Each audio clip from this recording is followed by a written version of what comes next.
Trying to give up an old habit like sugar or smoking, or trying to take on a new one like meditation or yoga can be difficult and fraught with ambivalence and anxiety and doubt. We may want to see the benefits of the change, but not feel really up to the challenge. We have to be ready to make room for the discomfort that comes with change and for cultivating a skill. And what happens when life throws you a curveball and we are forced to give up or take on something new, like right now in a pandemic, like living into post-pandemic life? This is a yes and moment, as they say in the world of improvisation.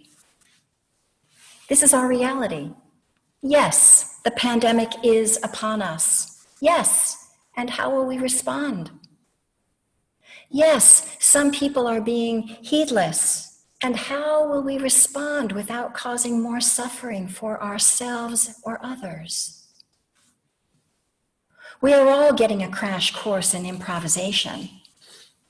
Of course, life has always been an improvisational act, living and creating the unfolding story of now, of our lives. And much like in mindfulness practice, we learn to land squarely in the present moment and respond relationally. These are useful skills for living in uncertain times.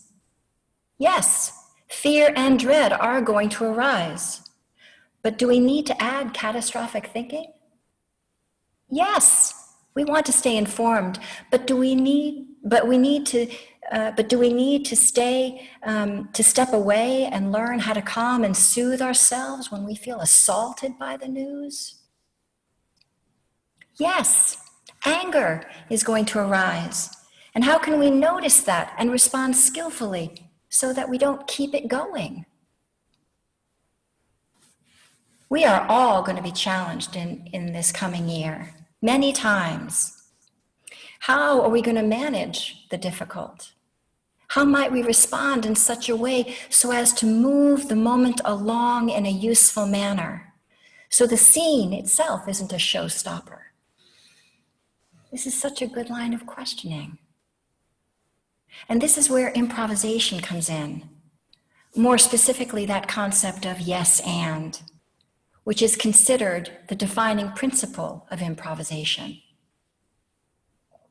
Yes and is an expression of acceptance of what has been given to us, of what is at face value.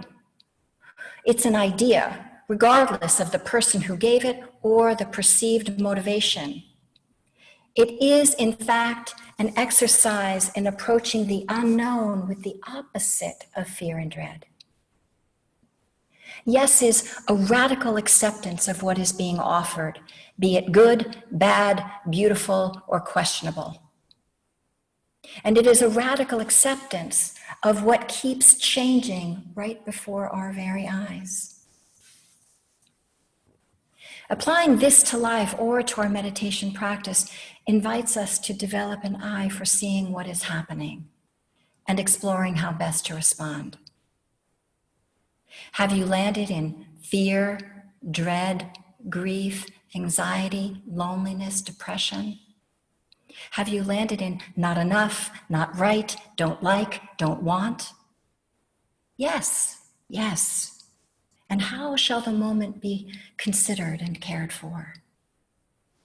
Ground, breathe, calm, settle, soothe the upset. Have you landed in ease, contentment, a smile, a laugh, a sigh of relief, a moment of appreciation? Ground, breathe, calm, settle, savor the flavor.